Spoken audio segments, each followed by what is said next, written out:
Hello everyone, today I bring you an awesome deck, a deck that has already been seen but I don't see anybody else playing it and I had a huge success with it. I'm currently below number 100 on the Mythic ladder, and basically I just played this deck and I'm having a huge success, especially versus the big decks of the format like Cats, Sultai.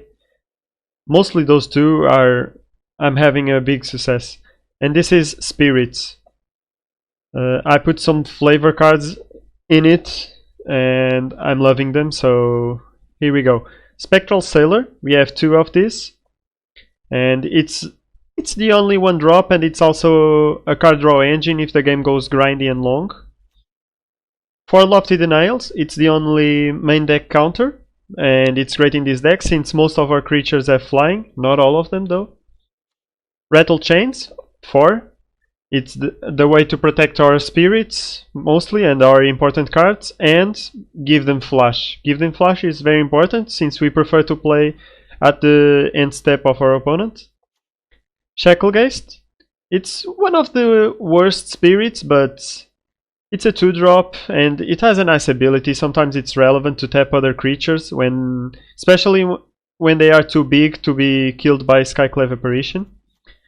You want to just tap them and win by tempoing them out. For Supreme Phantoms, it's one of our lords, not the only lord, but this one is for all the spirits.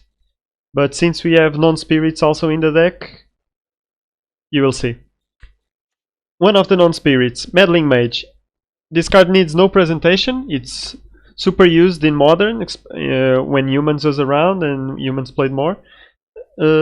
It's a great card. I only have one for now, another in the sideboard though, and it's great. You just name the key cards of our opponents and they struggle to kill it if you name a kill spell. Or for example versus Sultai you name Nissa, that is one of the problematic cards. Or versus any combo you name something they need to combo, or some card they just fetched from somewhere, and you can see how this is disrupting. Two Metallic Mimics, it's a spirit basically and pumps the other spirits. It's not super great, but I'm liking it anyway. For Skyclave Apparitions, needs no presentation as well. It's one of the best spirits out there. Unfortunately, doesn't have evasion, doesn't fly, and it's relevant later with another creature, but well, this is just our main disruption and it's been super. I would play more if I could. And I can, because I have two Glasspool Mimics. Glasspool Mimic is basically anything you need that is on the board. It can be another Lord, another Skyclave, another Meddling Mage, you name it. Or a land, also if you need. Usually you don't play it as a land, but sometimes to get to 4 you need to put it as a land, and it's nice to have that option. 3 Nebelgast Heralds.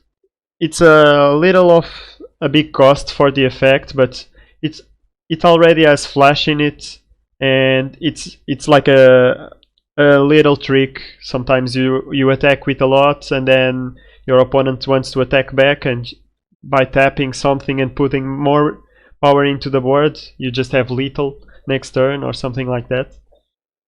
Also 2 Brazen Borrowers. It's again not a spirit, I wish it was, but it has flying, so it will be pumped by the Empyrean Eagle that I'll talk about later. This card, it's just great. It's exactly what you want in a deck. It's tempo plus aggression. So yeah, we just play 2, but we could play more. But since there are a lot of enter the battlefield effects, and sometimes versus, for example, Cat, they have ways to sacrifice them in response, and it's not that great, so we just have to. Then for Empyrean Eagle, it's the other lord.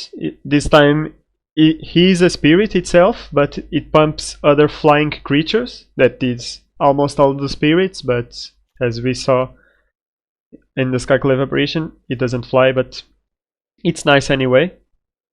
We need lords, so these 8 are great, and if we need more, Glasspool Mimic. And then to glue all the deck together, we have, of course, Collected Company. Needs, again, no presentations, and it's just a great card, super powerful, and doing some of these effects at instant speed combined with other of the effects, it's just great. The mana base is simple. We need basically the colors that we need and a little green for this. Only one tapped land in Scatter Grove because we want to play on curve, but this is nice sometimes to cycle, and because it's a plains and a forest at the same time, enables the other lands too. As for the sideboard, this is the part that changes the most throughout the season, but one authority consul versus all the goblins, all the cats, any aggressive deck that you feel like you need it. 3 Baffling Ends, it's an additional removal when Skyclave is not enough. And great versus Uru, of course. You just exile it. 2 Rest in Peace. Since we don't use the graveyard for anything, might as well use Rest in Peace. We can't use Grafdigger's Cage because we have a Collected Company. 4 Dovin's Veto. Especially great against decks that want to resolve non-creature spells like any control deck or the artifact combos. Another Meddling Mage, great. 1 Settle the Wreckage. Sometimes you need to wipe the board and stop the aggression, and since we don't want to kill our own creatures, Settle the Wreckage is the best choice. Also it exiles, and you know it's great against the Auras deck, for example. 2 Yasharns, not a card that many people would see in this deck, but I'm loving it.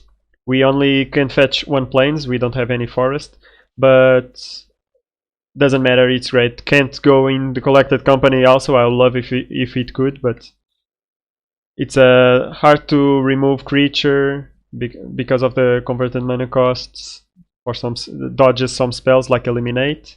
And it's a 4/4, so just sticks on the board, and versus Cat, for example, it's just great. Then we have for me this is the flex slot. All the others are basically locked in, but Eliod's Intervention is the flex slot. It could be another Authority Consul, another Baffling End, Meddling Mage, even Settle the Wreckage or Yasharn. But right now I'm putting the Eliod's Intervention just because I hate to lose versus the Auras deck, not the Auras deck, the Lock, the 9 lives deck, or any artifact combo. So I have this. I'm liking it, but it's a flex slot. Depending on you don't want to lose for, you can put any other card. Well, this is the deck. Now I'm going to show you some matches. I even got to play versus a good streamer on the ladder, and it just happened that it was a great match. Not a great match, but it shows the power of our deck. So let's take a look.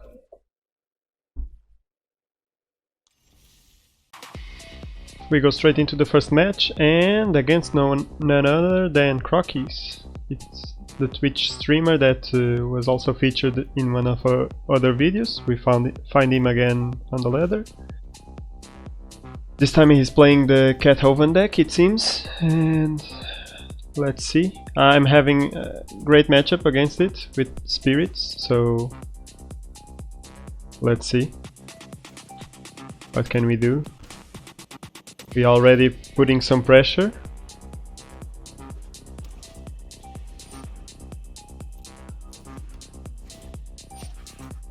Now we have the decision if we do the Empyrean Eagle and put more pressure, or just play something at the end of the turn. Sorry about that. Had to close down the TeamSpeak. So we go aggressive.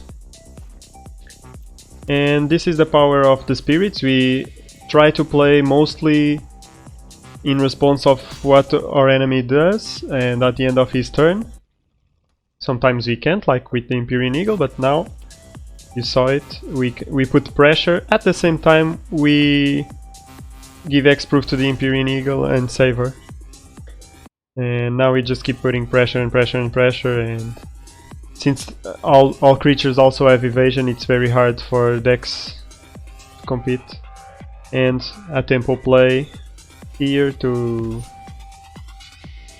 to gain us enough time to beat down our opponent. We go straight to the sideboard. We have a lot of stuff against it. Yasharns, the Rest in Pieces, the Baffling Ends. I don't usually put the Settle the Wreckage just because the Caravan deck doesn't attack that much and just wins with all the shenanigans of sacrificing stuff.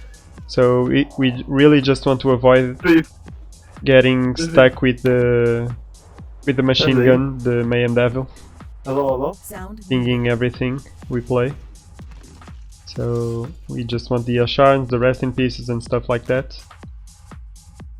And then just play a game where we pressure our opponent while disrupting a little bit. And here it is, we just counter it, and now we go into the aggression mode. Also with answers in hand, he answers our threat, no problem. Now we can just wait with the Coco in hand, and if needed we can even do Rattlechains. And since Rattlechains let us play spirits at instant speed, we can then put the Shacklegeist if needed, both at the end of the turn, but of course we prefer to do the Collected Company. And now the same play as in the first game, we just protect it, more power on the board.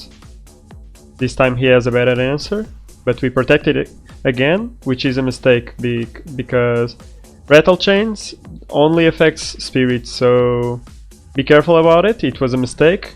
Fortunately, we win, but mistakes were made. We go straight into the next match, and this is a Star City Games satellite match that I played. Meanwhile, I went to 5-1 with the deck, with a couple of changes that I will mention later, and the deck is in the description, so if you wanna check out the latest version, deck is in the description, so just check it out. Here we are against the Paradox Engine combo, and this is an open deck list tournament, so Meddling Mage is an all-star, so I have 2 in the main here. It's not an easy matchup, they can have some explosive hands, but the key cards to name are Karn, Emery, Paradoxical Engine, and usually if we lock in enough, they will start going aggressive, like in this instant they are trying to play the Giganta, because we locked part of the combo. So now what we need to do is to pressure them, and just don't die to the aggression. Usually they are not that aggressive unless they have like Uro and Giganta on the board. So we just have like to lock them in and then aggressive.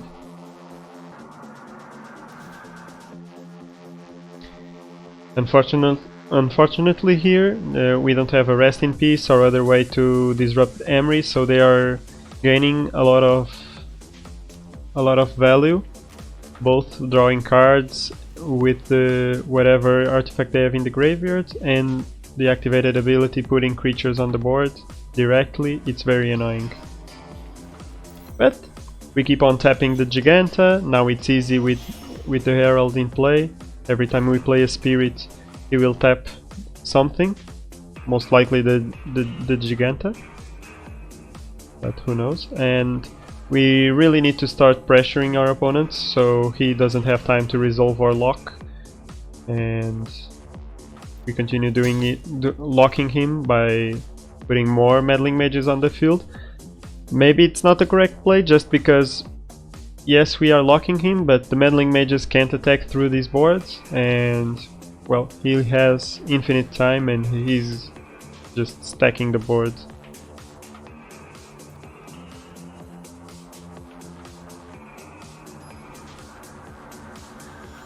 Keep on attacking. Since we have Collected Company and other flash creatures, we can just keep on tapping the Giganta later when it's relevant. But the problem is he's drawing a lot of cards. He's basically doing everything he likes. He can't combo right now, but because of the Meddling Mages, but he's just pressuring us too much. And I'm thinking that eventually he can play the Euro easily.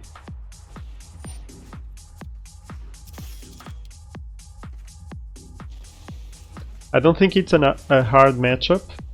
It's just tricky to play, and sometimes they have explosive hands that are very hard to control. It was not the case here, but sometimes it happens.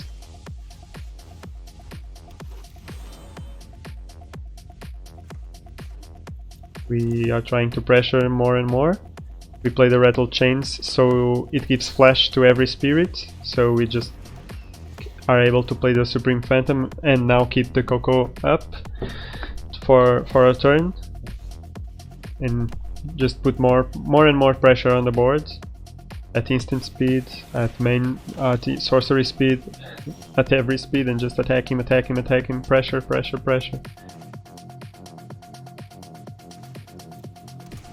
And the Meddling Mages are too much.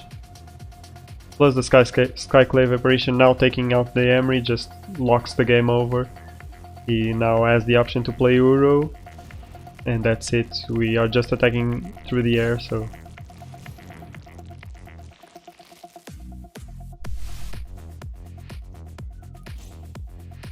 As for the sideboard, we want the Rest in Pieces, we want the Baffling Ends, we want the Tail's End and the Dovin's Veto, and the Sorcerer's Spyglass also.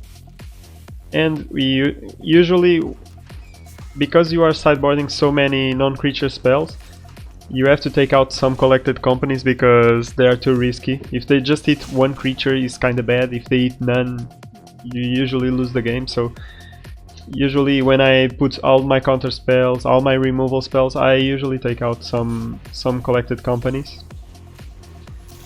I make a mistake that I do a lot as a player, that I play a lot with 61 cards after sideboard. I don't know why, but I try not to do it, but there's always that card that you can't get out, and I sometimes just say F it and go with it.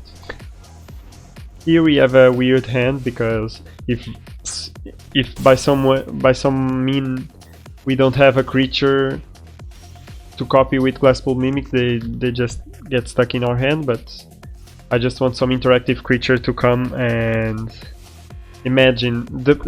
What I'm thinking here is the potential. Imagine you get Meddling Mage or the Skyclave Apparition in this hand. It would be game over for our opponent. We would just have so much interaction.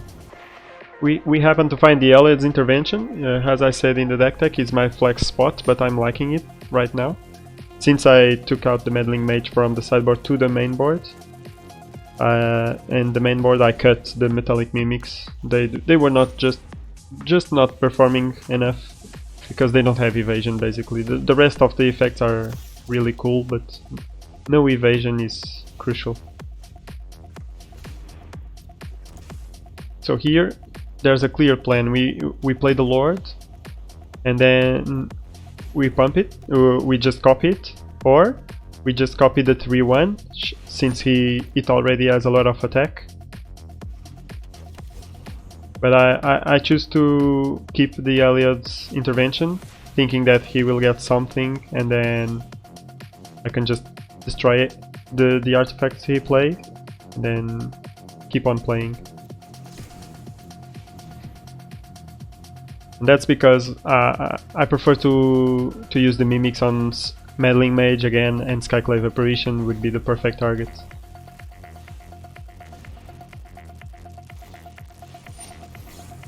He gets a Sky Sovereign, which is bad because it's removal, and even if I destroy it with Hallowed's Intervention, it would be bad. Here I just destroy the mana rocks, so he can't play either the Giganta or the Skyclave Apparition, and then decide, well, it's time, I have to go. If he's behind, and I just need to pressure him. And then I do the math. What is better? Having two Supreme Phantoms or one of those, and I decide that it's the Supreme Phantoms. Usually it's the Lord, right? Unfortunately, our opponent finds the Keenan and the Mox again. Our opponent played well. If he played the Mox earlier, just because it costs 0 or something, it would be destroyed by the Hallowed's Intervention. Since our opponent played nicely, he now can generate more mana. And we don't like that. He already has the Paradoxical Engine, but I take out the engine of the combo.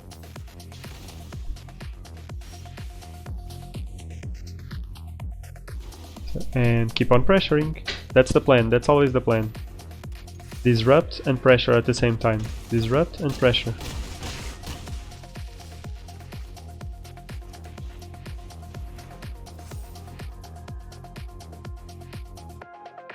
He managed to play the Sky Sovereign, but I play the Spectral Sailor in instant speed, and if you do the math, it's GG.